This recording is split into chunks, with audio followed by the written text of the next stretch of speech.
There we go. All right. So thanks everybody for being here. We'll go ahead and call the meeting to order. It's 9:03.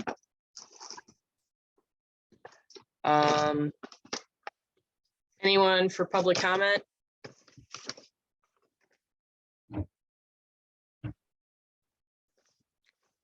Looks like no, not really, maybe. I sent around last week the meeting minutes from September. Does somebody want to make a motion to approve minutes? I'll approve them. All right. Second, I'll second those. all right. All in favor? Aye. All right. Whoops. The Gale Centennial event funding request, I think I sent around the one sheeter from local school council. They're requesting $1,000 in event funding for the Gale Centennial event coming up first week of November that they want to use to print the programs for the event. They'll, include our, the Howard Street Jarvis Square logo. I'll give them maybe another minute to hop on the call. Maybe we skip over to the grant updates really quick while we sort of wait for them. So we've gotten two really big grants, one from the city and one from the state, specific to Howard Street. So the Storefront Activation Program grant, we got $99,000 to activate some of the vacant storefronts by commissioning art to be placed on or in some of those vacant storefront windows. And then we're also renting out as a temporary lease the 1609 West Howard space.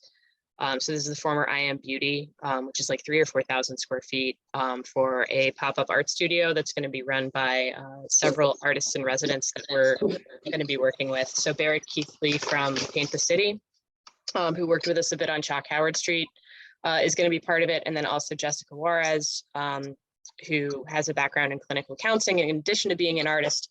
And they both sort of have a list of open studio times and classes and workshops that they're going to do in the space that'll be open to the public starting November 15th-ish. We've got to kind of clean up the space. The grant doesn't allow us to purchase any furniture or equipment. We can only rent it. And we can use the money for rent payments and payments to the artist because it's, I guess, federal money that's been passed down through the city and eventually, to us because it's COVID relief dollars. So we have to make a showing that, it's a business district that was disproportionately harmed by COVID, businesses that were harmed by COVID, artists that were harmed by COVID. So it's not a super high bar to clear because everyone was kind of harmed by COVID. But, so we're working that out right now. I think Sandy was doing the lease today. And then I'm working on contracts and MOUs with the artists. Jesse, thank you so much for getting Bukovic on board to host some art and windows. I've asked the artists to start coming up with designs. I shared the measurements and everything with them. And then I'm also going to be reaching out to some of the other owners of vacant buildings in the district to move that forward. Because it's one of these things where we've got to kind of use up the money. It's going to run the program from November basically through February. So that's that grant. If anybody has any questions about that before we move on to the state RISE grant. Yeah, Cindy, congratulations again on the grant and the folks who supported it. Too. Is there, because it's a short term and roughly during the winter, I wanted to try to make sure that we got the maximum exposure for the idea itself, and in particular, because I'm not sure certainly everybody outside of us is not that clear on it, that it's explained or there's something that explains it to everyone. So for instance, is it going to be, can almost any artist in, let's just say, the neighborhood apply to have his or her works exhibited, Or how is it going to be managed, and how are we going to explain that to people? Do we have a flyer or a space on the website or something that people can go to if they're interested in, I'm an artist and I want to know if I can take advantage of this, or how it's going to reach out to me, that sort of thing. And maybe we can have those, maybe some sort of big poster or something put up in the window that explains that also, at least initially. So we are working with A5 on coming up with branding and a name and a page of the website to promote this. And then once that's done, we can farm it out to Silverman Group to try to get us some earned media. Make, one of the terms that I'm putting in the draft MAU for artists is that they be available for media interviews. But we sort of have like our two lead artists in residence that are going to be doing probably the lion's share of the programming, and then kind of slotting in other organizations or artists as schedule permits. And the workshops and classes will be open to anybody. And so once we have a schedule, that'll live on that website so that we can promote it. And there will be art in those windows too. Explaining what you just outlined to the community and to everyone, is that something that Silverman or you folks or someone is going, that's what I was asking, sort of, is somebody going to write up, if you're an artist and you're interested, you can contact these people or contact this office or something, and we'll put you in touch. It's not that we have to exhibit everybody, obviously, but how do, if I'm a neighborhood artist, how do I see if what this connection is to me? And the same thing just in terms of the store owners and the residents and all, just is there just going to be any sort of outline of how people can deal with this, or what it is? Yeah, I mean, there will be a schedule of events and workshops that people can sign up and attend, and we'll be promoting that as we roll this out. Well, what about the activation part? In other words, the idea that the grant is what the city says it is. It's not, there's not a not a committee that's formed now that's going to decide what to do, yada yada yada. It's laid out what to do.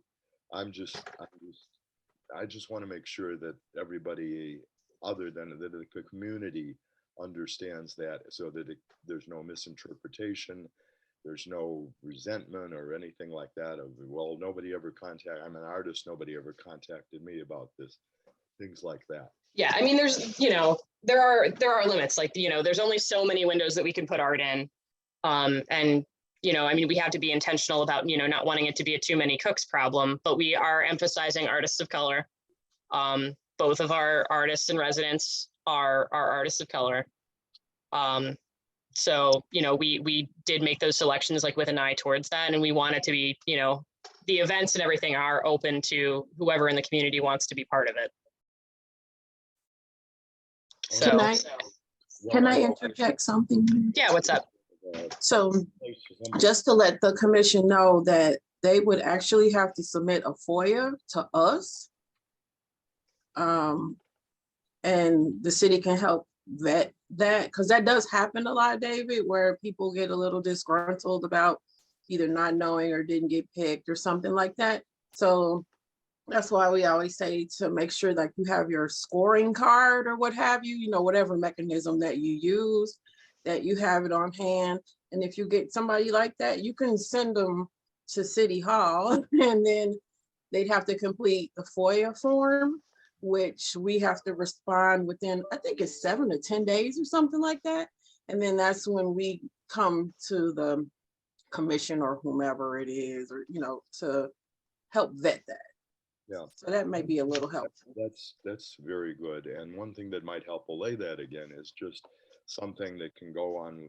It's a fairly simple explanation that can be handed out to almost anybody of what the program is. In other words, the grant equals the program, and this is the program. This is what the city's funding, and this is how you can get in contact with it. Yeah. That's all I'm talking about.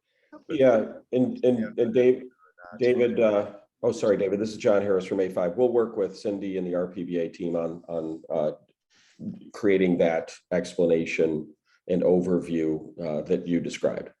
Okay, great. That's all I was actually trying to make sure we had in a uniform way for everybody. Thanks both. All right.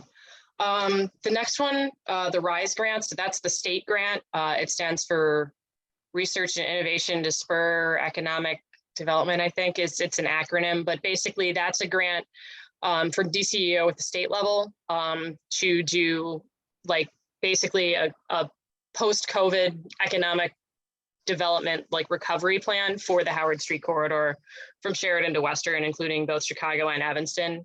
So we partnered with Evanston to write the RFP, and they're going to be part of the selection committee for consultants. The consultant RFP has been up for a couple of weeks and closes Friday. So we'll start getting those proposals and review those and you know, eventually be selecting consultants and forming a steering committee, which probably all of you will get invited to be part of. This will be sort of run similarly to how we've done other corridor studies in the past. So anyone that was part of Vision Clark or Elevate Devon, I think we'll kind of follow that playbook a little bit, but expand upon it because just the scope of what we're doing in this plan is so much broader, both in terms of geography and topics covered. It's not just going to be, you know, sidewalk, streetscape design and like design guidelines for commercial buildings. It's also going to get into housing and zoning and workforce development.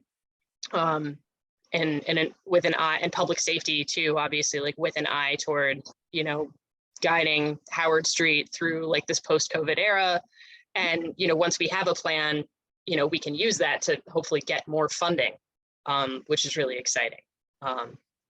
So that'll be really kind of getting underway. Like once we select and onboard a consultant, like realistically, we'll probably be starting that work in January of 23 by convening steering committee and starting to sort of chart out like the schedule and you know, sort of there's a research phase and then there's usually like community engagement where we'll have like intercept surveys at like the supermarket and also like probably a series of workshops for the community in person and on Zoom, sort of as public health and weather conditions allow. But these are always like really sort of fun, interesting projects to work on. And the more people get involved in, especially the community engagement phase, the better. So more to come on that.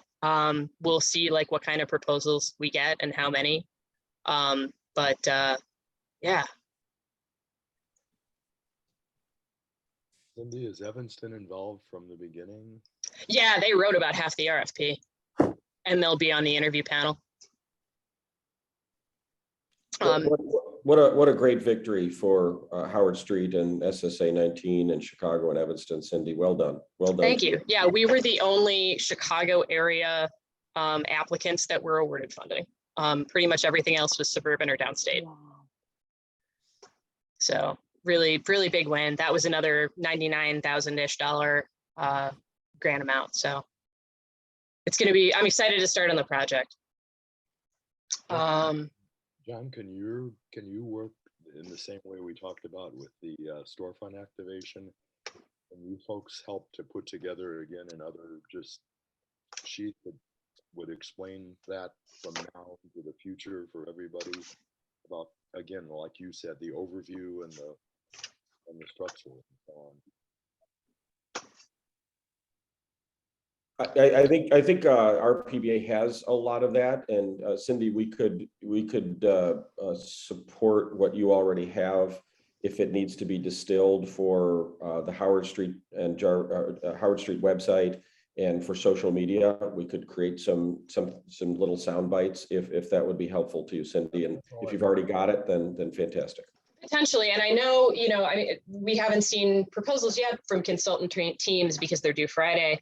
But when we've done projects like this before, typically those consultant firms or teams often will include, you know, either an in-house or subcontractor for like the outreach and branding stuff. So like, and same as really, you know, so those that were here when we did the SSA reconstitution and we were working with TESCA. You know, the TESCA team has their in-house like marketing folks that created a lot of the flyers and the website and everything for that project. So it may be a case where we have something like that. Although TESCA specifically said to me that they are overwhelmed and not going to bid on this particular project. So all I can tell you is that it won't be Tesca this time because they don't have the capacity at the moment. But other consultants or teams might include either an in-house or a subcontractor as part of the proposal team to do a lot of that promotion and outreach. So yeah. Yeah, that's great. That makes total sense. All right. I see that Joyce Sylvester just got on the call. Can you hear me there? Looks like you're muted. Yeah, I'm sorry. Somehow I got the Google Meet thing and it didn't work. Oh, weird. I thought I cleared that off of the calendar No. invite. But I found the old one for Ow. Zoom. I'm sorry I'm late, folks. Sorry about that. No, it's okay. I figured it out. All right. So I sort of shared a bit about the request. I don't know if you want to talk through it a bit more so that we're going back up in the order here to the Gale Centennial event funding request. I did send around the one sheet to commissioners that are on the call, but if you want to share some more info, if you want to screen share, I think make you a co-host if you want to do it that way. But if not, that's fine too. No, I think I just want to say that we're really excited about this and I want to invite all of you to attend if you can.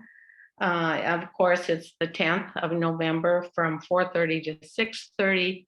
And we've got a lot of activities planned that were noted in the one pager that Cindy sent around.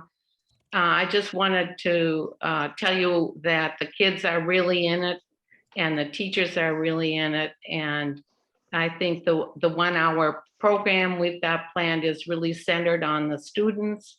And they've really been engaged, and thanks to Lost Eras in Charlotte, because she loaned some historical artifacts like a dial phone, tape recorder, to get the kids to think about then and now as each class prepares for a time capsule. One item will be presented at the performance itself. We're going to have music. We have the dance troupe, the cheer squad. The fifth graders have been engaged in their classroom with a pro bono video filmmaker on the ins and outs of how to produce a video. So they've been interviewing some of the teachers. Those videos will also be highlighted. We're gonna have refreshments and music. So that's it. We're basically asking you for support for the program commemorative booklet, which will be under 40 pages. We have a pro bono designer for that.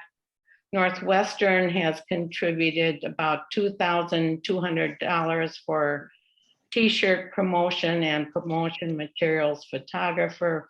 The school is picking up expenses for refreshment, the time capsule and supplies, and some individuals have contributed towards music and miscellaneous expenses. So our total budget is around $4,500, and we're seeking your support, $4,000, and I'd be happy to answer any questions you might have. The event is, could you say the time and date one more time? I got that it was November 10th, but I just want to say in the It's minutes. November 10th from 4:30 to 6:30. And I also just wanted to add that we spent a good afternoon with Rogers Park West Ridge Historical Society, and they shared tons and tons of archive images for us for our slides presentation that will run before and after the program.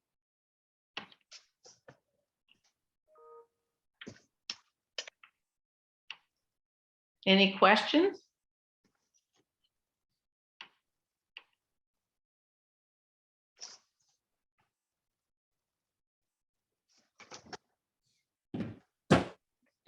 Anyone want to make a motion?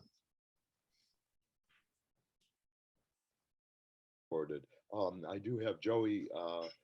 What will appear in terms of the SSA? Because in case some of the people in the neighborhood don't know what the SSA stands for or anything, will there be like a line in the book or? Yes, there will be an acknowledgement in the book. And if, I think that's a good point, because it's a number. And we can provide a little description as well so that people understand what it is. We're also going to acknowledge lost eras and the Rogers Park Historical Society and some things like that. But yeah, we'd be happy to do that. And maybe one way to introduce it is to share the sponsorship of the chalk event. That might, ring a bell with people. But I can work with Cindy on however you all would like it to be acknowledged. Yeah, just something that explains. let's say, Sure. No, that's a good point, because I have to keep telling people myself. Right. That Yeah. helps the neighborhood and helps the street. Yes. Yeah, and I'll make sure absolutely. that you have the logo files for inclusion. Okay, great. And the Yeah, print that would be materials. wonderful. Yeah. Okay, well, I made the motion, so if somebody would like to second. I'll second. All in Thank favor? you, David, for bringing that up. Aye. Aye. Aye.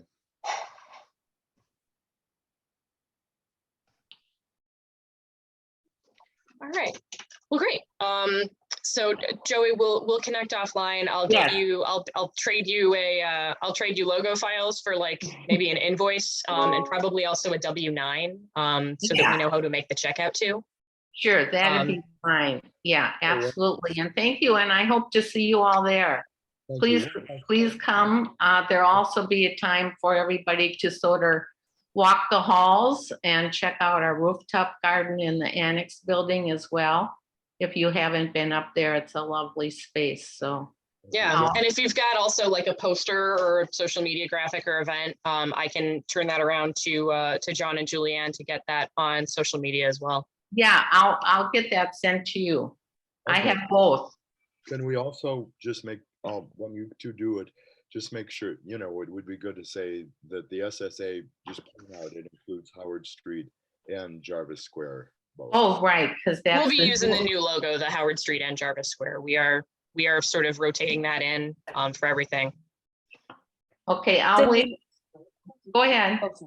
I was just gonna say, Cindy, when you get that social graphic, will you get that over to me as well, and I can get it to all of our area Will do. residents? Yeah, Awesome. thank you. Thank you. Well, thank you so much. We really appreciate it. And I'll be there probably all day helping to get ready. So I'll look for you. Excellent. All right. Okay, Well, thank you so thanks. much. You're welcome to stick around if you want to, but you're by no means obligated to. I probably will take a pass. That's fair. You've got a lot going on.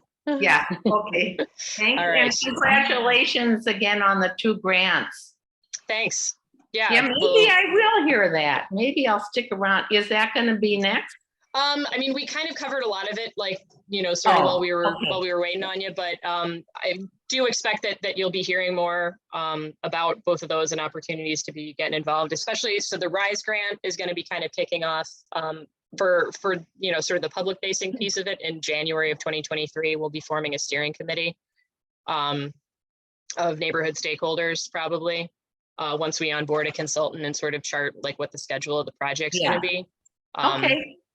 And the storefront activation grant, we hope to get, schedule and stuff together soon. That'll, that programming will probably be starting on or around November 15th, because that's when the grant requires us to start it.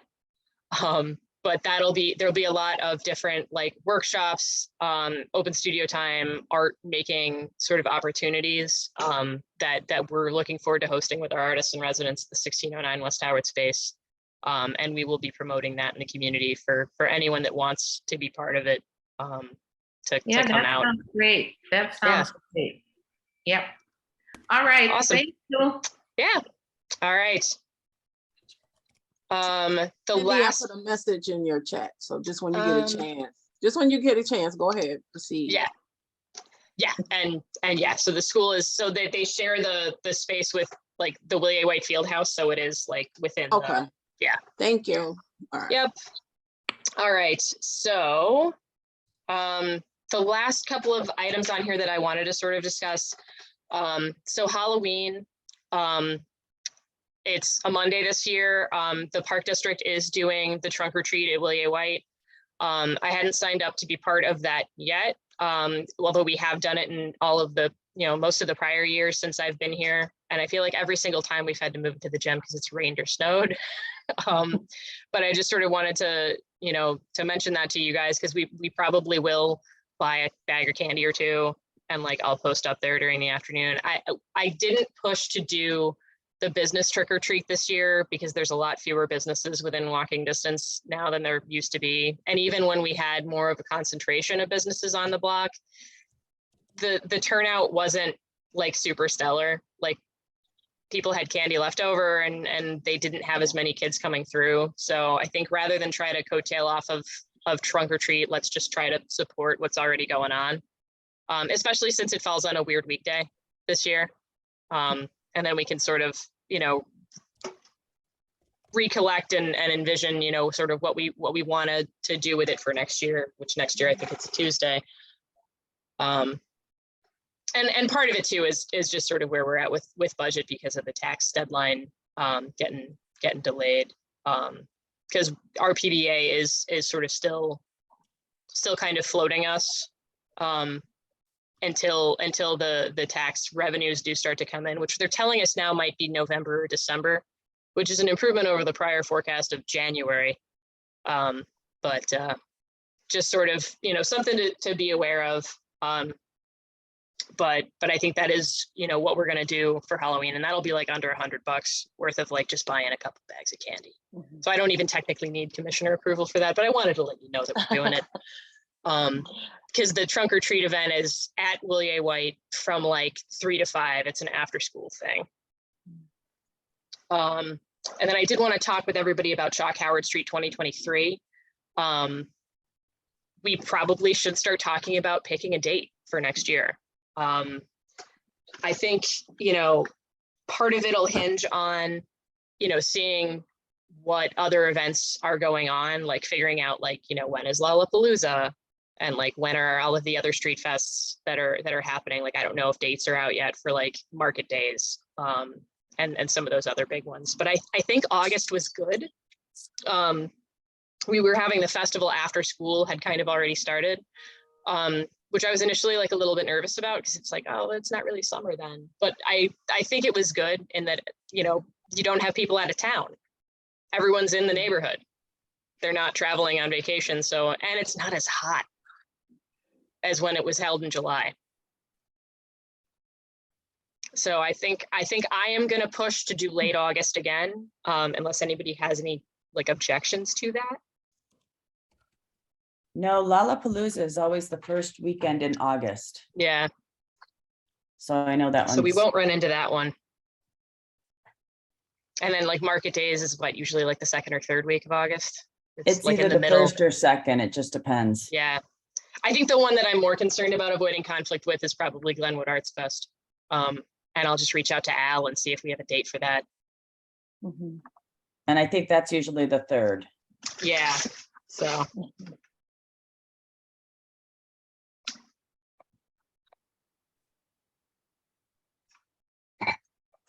So you're thinking right. like August 26th? 26th? Ish. I mean, because it was the 27th this past season. So, and I think that was a good day. Mm-hmm. And we'll most likely work with Star Events again, because it went really well this past time, and being able to leverage their bulk contracts for a lot of the equipment rentals and marketing saved us a ton of money compared to the 2019 event. So they're a great team to work with. They're pros, and being able to sort of use and leverage those bulk agreements was super helpful. And I think doing that will allow us to expand the festival either in terms of footprint or number of artists or both, which I think would be really cool. It was a big success this year. Yeah. Congratulations again. I'm just wondering, can we somehow, all of us or other people, think about it's an extremely weather dependent event the way it is now. And that's the only weakness in a sense in it. And if there's a way to factor something in, either start with an alternative date from the beginning, like it's either this day, both days, or it's going to be, this day, if it's going to be Sunday, if it's not Saturday, if it rains or something like that. But because of the nature of the event, it's the one thing that could wipe out all of everybody's planning and efforts and so on, that we can't control. And it seems like it's more than, the places that have the street festivals with the stages and all of that, they can kind of weather, so to speak, some bad weather during the day, or even a full day if they're going a couple of days. But it's the one thing that could really, undercut all of the work. So if there's a way to figure out how to factor in that one possibility into even like the advertising or the notice of it, just so people know that there's, if something happens this day, they can come the next day or next, whatever it is, if that's possible. Might not be possible, but then we need to understand that. Yeah, I mean, I think we talked about that some. I mean, having a rain date means that you basically have to book everyone and everything for 2 days, which doubles your costs. And that's, I don't think, something that we want to take on. I think, in the past, it did rain during the 2019 event. It was dealt with tailgate tents and tarps to the extent that was able to be, implemented, because the rain that hit was towards the end of the festival anyway. So you still got the benefit of most of the day, because most of the artists work kind of, day before, early morning. So by the time the fest is opening around 11 or noon, like most of the art's kind of done, the professional art anyway. So yeah, like I hear what you're saying, and maybe we'll find an opportunity to incorporate some sort of indoor programming as part of it. But we can only control so much, and weather is not part of what we can control. So, well, that seems reasonable what you're saying, but even then, maybe we want a little tagline, in the advertising or something that says, rain or shine. I mean, in other words, that lets people know that it is going on, regardless of yeah. if it's on the radio in the morning for the forecast. Mhm. All right.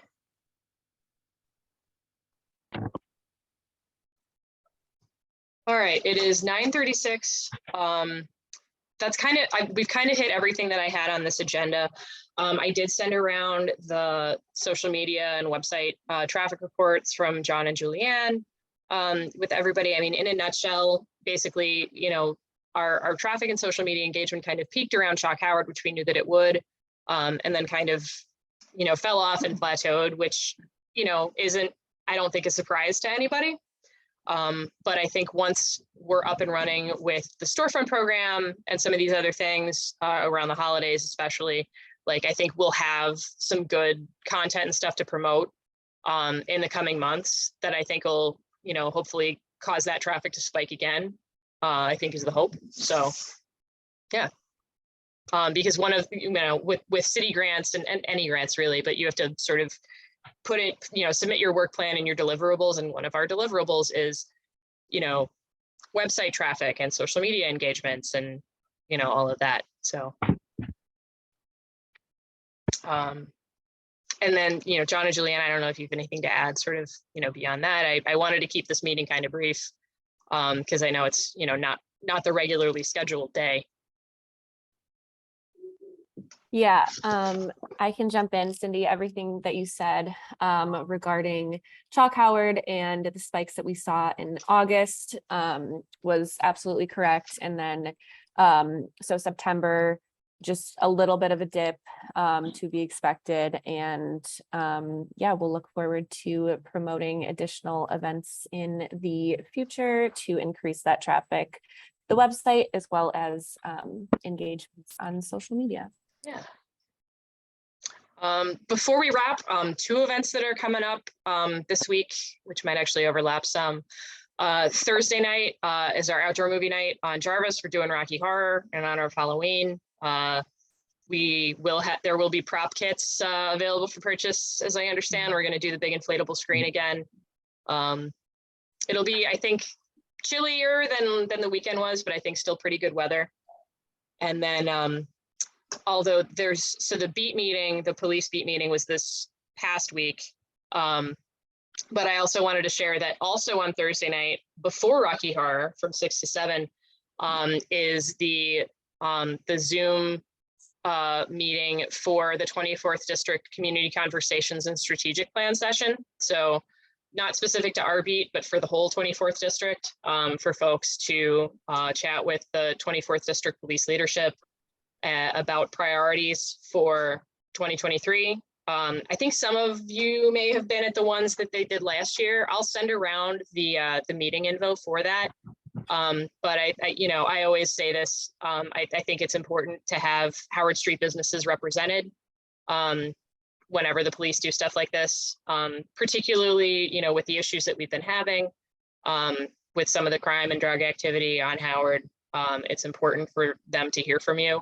And they're limited in their ability to do community engagement these days just because of manpower shortages in the 24th. So they've sort of been saying to us, like, they don't have the capacity to come to us, to come to these meetings. They want us to come to them when they do beat meetings and these community conversations. So we did have quite a few businesses come to the Coffee with the Commander that was held last week, which was great. But that was an in-person meeting. This one's on Zoom, which might be easier for people to get to and participate in. So be on the lookout for an email about that. And then once it's done, we can all go watch Rocky Horror. I will be at both. It'll be a very busy night for me. So that's all I have. Thank you all for being here. Thanks, Cindy.